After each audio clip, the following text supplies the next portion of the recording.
नमस्कार। आज हमारे साथ स्टूडियो में मौजूद हैं भारतीय जनता पार्टी के वरिष्ठ नेता विजय साहू जी। विजय साहू जी इसके पूर्व कांग्रेस में रहे हैं, कांग्रेस के वरिष्ठ नेता के रूप में जाने पहचाने जाते रहे। चूंकि विजय साहू जी का कहना है कि कांग्रेस की कार्यप्रणाली और कुव्यवस्थाओं से तंग होकर के इनके द्वारा भाजपा को ज्वाइन किया गया। चूंकि विजय साहू जी पूर्ववर्ती कांग्रेस सरकार में क्रेडा के सदस्य भी रह चुके हैं, तो आज हम विजय साहू जी से दुर्ग जिले सहित प्रदेश और देश के विभिन्न मुद्दों पर बातचीत करने के लिए इन्हें हमने स्टूडियो में आमंत्रित किया है। तो सबसे पहले आप सभी को मालूम है कि भिलाई नगर विधायक देवेंद्र यादव की गिरफ्तारी के बाद से पूरे प्रदेश भर में कांग्रेस कार्यकर्ताओं द्वारा, विशेष रूप से एनएसयूआई और युवा कांग्रेस के कार्यकर्ताओं द्वारा प्रदर्शन किया जा रहा है। जेल भरो आंदोलन की बातें कही जा रही हैं। इसी तारतम्य में पिछले दिनों प्रदेश के पूर्व मुख्यमंत्री भूपेश बघेल द्वारा दुर्ग में एक सभा आयोजित की गई थी। सभा के दौरान भूपेश बघेल जी द्वारा दुर्ग जिले के जो पुलिस अधीक्षक हैं उनके लिए गुंडा शब्द का इस्तेमाल किया गया था। इससे लेकर के भाजपा कार्यकर्ताओं में काफी आक्रोश देखना पड़ा। वैशाली नगर के विधायक रिकेश सेन में भूपेश बघेल के इस बयान का भारी विरोध भी किया है। तो आइए विजय साहू जी से जानने की कोशिश करते हैं आखिर ये पूरा मामला क्यों, इस तरह की बयानबाजी आखिर भूपेश बघेल द्वारा किन कारणों से की गई।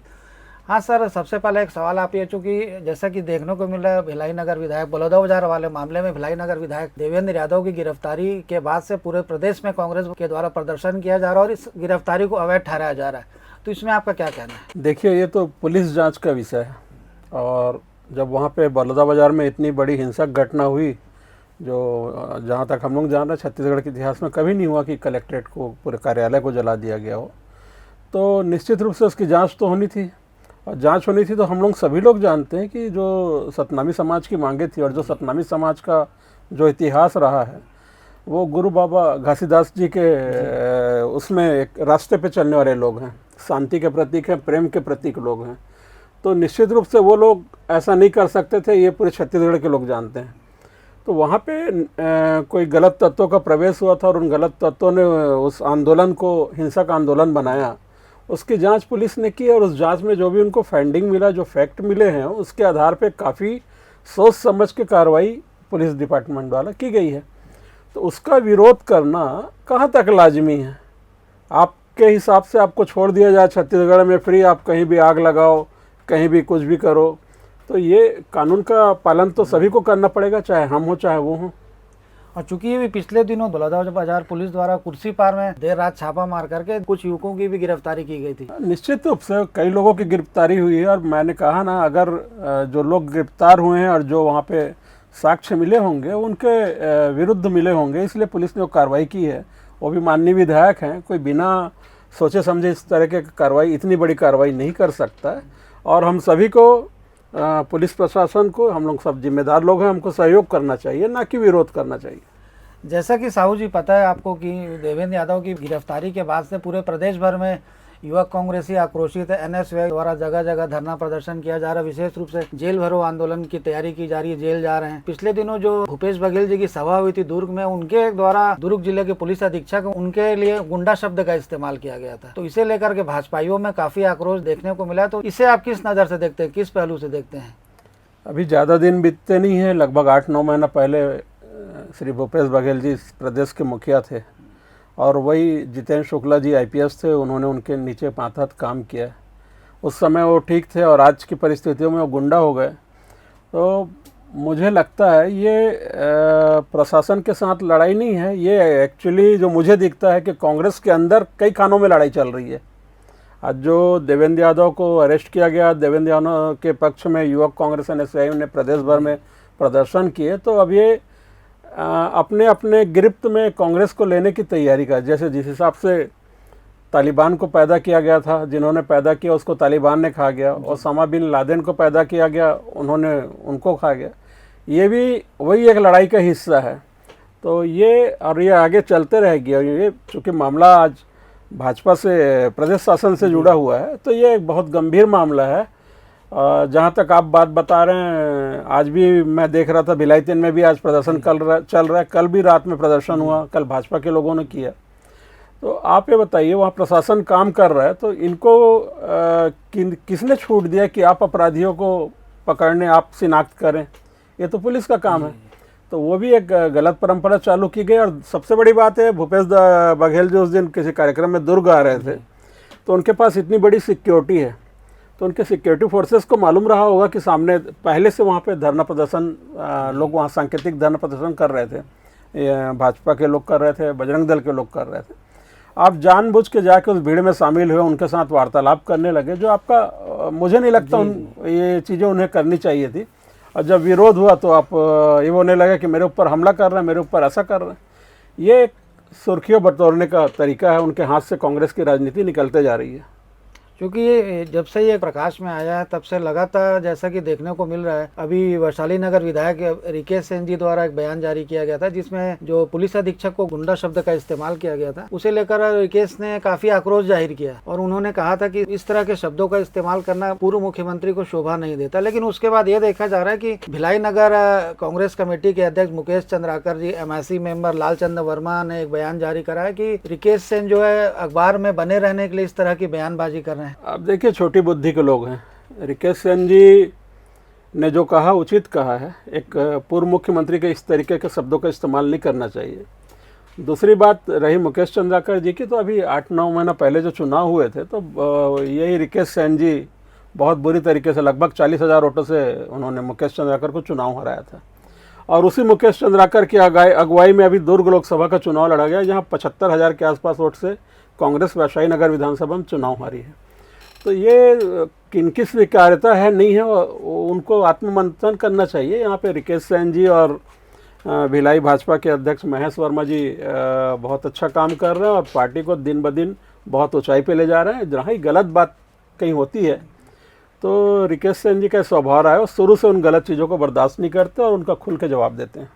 क्योंकि ये भी कल से देखने को आ रहा है जैसे कि भाजपाइयों द्वारा भिलाई 3 थाने में प्रदर्शन किया गया, क्योंकि किसी बजरंग दल के कार्यकर्ता के साथ ये कहा जा रहा है, चूंकि इसके CCTV फुटेज भी सामने आए हैं जिसमें स्पष्ट रूप से देखने को मिल रहा है जो भूपेश बघेल जी के खास समर्थक है कृष्णा चंद्राकर जी, उनके द्वारा थाने में ही किसी कार्यकर्ता से मारपीट की जा रही है और उसके बाद उसको जबरन उसका अपहरण करके उसे गाड़ी में बिठा करके थाने लाया जा रहा है। उसके विरोध में जो बजरंग दल और भाजपा के कार्यकर्ताओं द्वारा प्रदर्शन किया जा रहा है, कहा गया कि इंसाफ चाहिए, इंसाफ चाहिए, भूपेश बघेल के काफिले को रोकने वालों को गिरफ्तार करने की मांग कर रहे हैं। इसे किस दृष्टिकोण से आप देखते हैं कि चूंकि एक तरफ तो भूपेश के जो समर्थक है कृष्णा चंद्राकर जी थाने में घुस करके गुंडागर्दी करते हैं जो कि पूरी तरह से क्लियर है, वहीं दूसरी ओर कांग्रेस कार्यकर्ता है, उनका कहना है कि इंसाफ चाहिए, भूपेश बघेल के साथ गलत कार्य हुआ है जो उन्हें रोका गया है।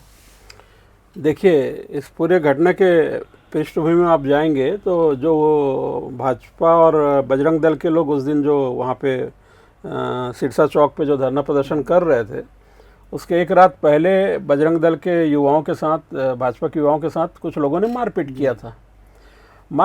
तो उनके अरेस्टिंग के लिए, उनके खिलाफ कार्रवाई करने के लिए वो उस दिन वो प्रदर्शन कर रहे थे, जिसमें भूपेश जी स्वयं जाके शामिल हो गए थे। तो कहीं ना कहीं ये उन लोगों को बचाने की साजिश है। मैं शुरू से बोलता हूँ, कांग्रेस तुष्टीकरण की राजनीति करते आ रही है और उसी तुष्टीकरण के चलते हमारे जैसे हजारों लाखों लोगों ने कांग्रेस को छोड़ा है और आज भी वो कोशिश कर रहे हैं कि वहाँ जिनके विरुद्ध कार्रवाई होनी चाहिए उनको बचाने के लिए इसको कांग्रेस और भाजपा के लड़ाई के दिशा में ले गए हैं। तो कहीं ना कहीं आज भी वो भूपेश जी के मन में ऐसा है कि उन लोगों को बचाया जाए, उनके प्रति उनकी सिंपैथी है और वो दिख रही है।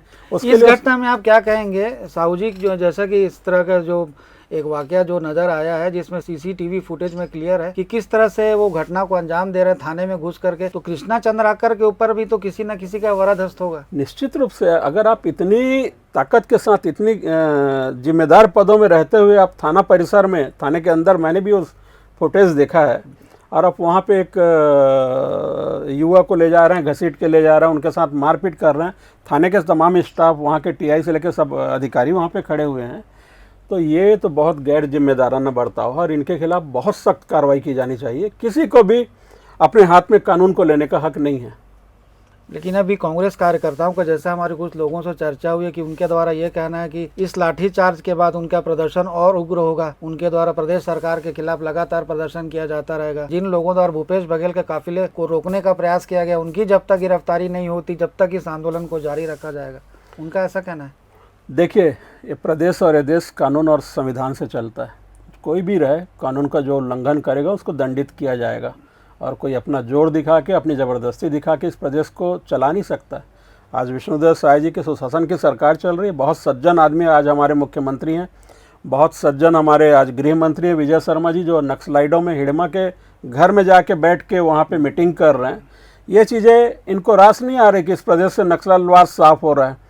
अमित शाह जी अभी आए थे 2 दिन पहले, बोल के गए कि 2026 तक हम नक्सलवाद समाप्त कर देंगे।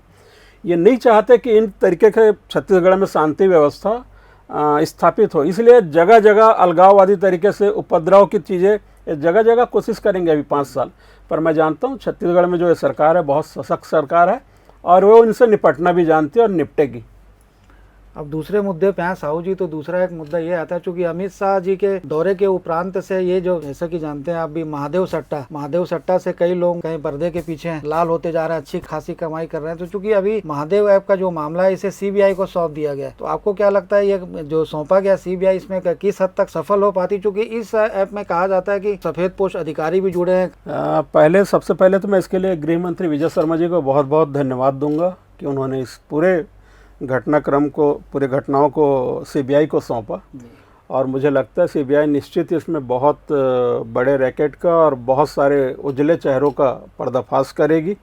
जो लोग छत्तीसगढ़ को अपना गढ़ मानते हैं, जो लोग सफ़ेद पोश के आड़ में काला धन कमाते जा रहे हैं और यहाँ पे माफियागिरी हावी करके रखे, वो सब बेनकाब होंगे और वो सब बहुत जल्दी जेल के शिक्षों के अंदर जाएंगे। और ये बहुत अच्छी कार्रवाई है, इसमें जल्द से जल्द कार्य होगा, ऐसा मुझे उम्मीद है।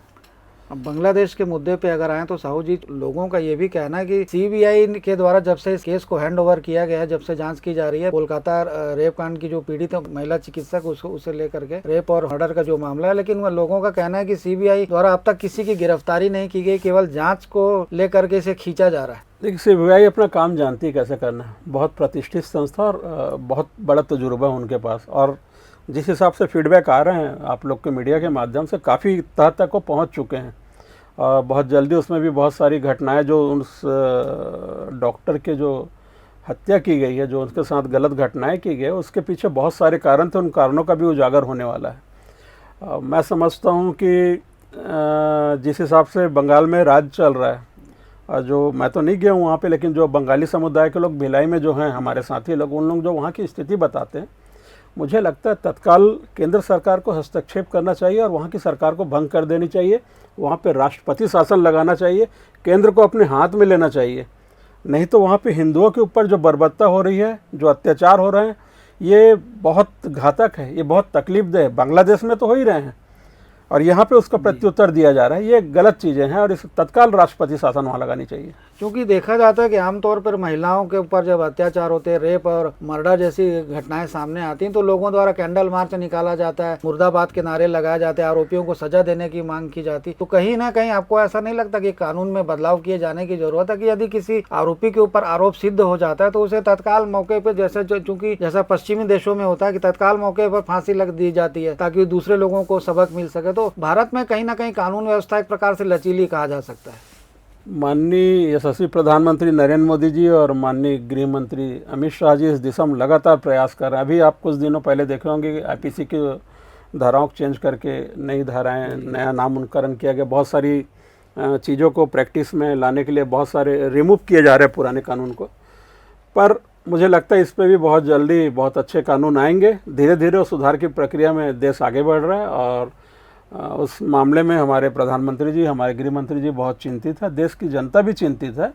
पर जो ये विपक्ष के लोग हैं जो रोना रोते हैं ज़बरदस्ती संविधान की आड़ में, ये अपने आप को बचाए रखने के लिए उनका रोड़ा बनने की कोशिश करते हैं। पर मैं सोचता हूँ बहुत जल्दी उस पर भी काम होगा। क्योंकि अब बांग्लादेश की अगर यदि बात की जाए तो चूंकि शेख हसीना को तो यहाँ बना दी गई है भारत में, लेकिन वहाँ बांग्लादेशी हिंदुओं पर अत्याचार होना नहीं रुका। वहाँ पे महिलाओं के साथ, जैसा आप सभी को पता है कि महिलाओं के साथ प्रतिदिन अत्याचार हो रहा है, उनकी संपत्ति, उनकी जायदाद लूटी जा रही है, सरेआम हत्याएं हो रही है। तो वहाँ के जो कट्टरपंथी है उन पर किसी तरह का कोई कानूनी शिकंजा का भय नहीं रह गया। हिंदू बांग्लादेशी वो वापस पुनः फिर से भारत आना चाहते हैं, जो किसी कारणवश वहाँ कमाने गए, तो उनकी सुरक्षित वापसी को लेकर के केंद्र सरकार द्वारा यदि आपके संज्ञान में किस तरह की पहल की जा रही है? देखिए, बांग्लादेश में जो घटनाक्रम हुई, फिर शेख हसीना जी को भारत में आज सुरक्षित रखा गया है, तो जो हमारे पड़ोसी दोस्ती थी, श्रीलंका के साथ हो, चाहे बांग्लादेश से हो, नेपाल से हो, तो भारत सदैव वसुदैव कुटुंबकम के रास्ते में चलने वाला देश है। तो उसको उस तरीके से आज यहाँ पे संरक्षित किया गया है। वहाँ पे हिंदुओं के साथ शुरू में जो जाती हुई, अब वहाँ पे हिंदू समाज भी एकजुट हो गया और वो अपनी लड़ाई लड़ने में सक्षम है, वो लड़ भी रहे हैं वहाँ पे। इस तरीके से कोई देश नहीं चलता। आज आप तालिबान की स्थिति देख लीजिए, अफगानिस्तान की क्या स्थिति, आज पाकिस्तान की स्थिति देख लीजिए, आप कट्टरपंथ में चल कहाँ पे ले जा रहे हैं। तो बांग्लादेश की भी स्थिति, जो जिन लोगों ने उस देश को आज़ाद कराया है उनके साथ वफा नहीं कर रहे हैं, तो हिंदुओं के साथ कहाँ से करेंगे। ये बहुत गिलानी की चीज़ है। और अगर उस रास्ते पे बांग्लादेश आगे जाएगा तो उनको भुगतना पड़ेगा, जैसे पाकिस्तान भुगत रहा है, आज भुखमरी के कगार पे है, आज अफगानिस्तान भुखमरी के कगार पे है, बांग्लादेश की भी वही स्थिति होगी। ये जितने आतंकवादी और कट्टरपंथी लोग हैं, ये जब देश पे शासन करेंगे तो इसी स्थिति में देश को लेके जाएंगे। और देश वैसा नहीं चलता, देश सभी लोगों को साथ में लेके चलता है, जैसे नरेंद्र मोदी जी लेके चल रहे हैं, सबका साथ और सबका विकास। क्योंकि कई विपक्षी नेताओं का भी ये कहना है कि प्रधानमंत्री नरेंद्र मोदी द्वारा हालांकि देश हित से जुड़े कार्य जरूर किए जा रहे हैं, ये हर कोई जानता है, मानता है, लेकिन विपक्षी दलों के कुछ नेताओं का कहना है कि आने वाले समय में भारत में भी बांग्लादेश जैसी स्थिति देखने को मिलेगी। मैं निश्चित तौर पे बोलता हूँ, बहुत सारे माइग्रेट होकर लोग गलत तरीके से भारत के अंदर प्रवेश कर गए हैं। और बड़े बड़े शहर को छोड़िए, अभी मुझे जो जानकारियाँ मिल रही, भिलाई के आसपास भी काफ़ी संख्या में, काफ़ी तादाद में लोग आए हुए हैं। और आपके चैनल के माध्यम से मैं प्रशासन से भी अनुरोध करता हूँ कि ऐसे लोगों की निगरानी किया जाए, इनकी चिन्हित किया जाए। और ख़ास करके टाउनशिप में बहुत सारे लोग जो अज्ञात रूप से रह रहे हैं, तो उनको चिन्हित करके उनके ऊपर कार्रवाई किया जाए। और पूरे देश में कार्रवाई करने की ज़रूरत है। और इसको रोकने के लिए पूरे हिंदू समाज को एक होने की भी ज़रूरत है, क्योंकि ये पूरे समाज की बात है। और उन मुस्लिम साथियों से भी कहूँगा जो भारत में रह रहे हैं बरसों से, जो भारत को अपना देश मानते हैं, वो खुद ऐसे मामलों पे सामने आके ऐसे लोगों को चिन्हित करने में सहयोग प्रदान करें और उनको इस देश से आगे बाहर भगाने में मदद करें।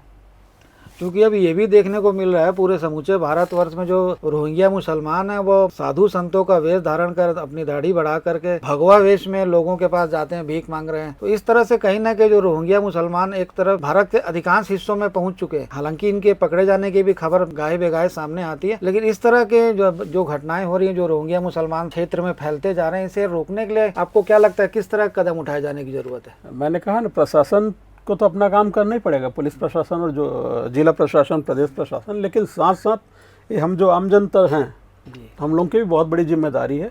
और इसीलिए मैं सिर्फ हिंदू समाज नहीं, मैं मुस्लिम समाज के भी साथियों से सहयोग उसमें चाहता हूँ।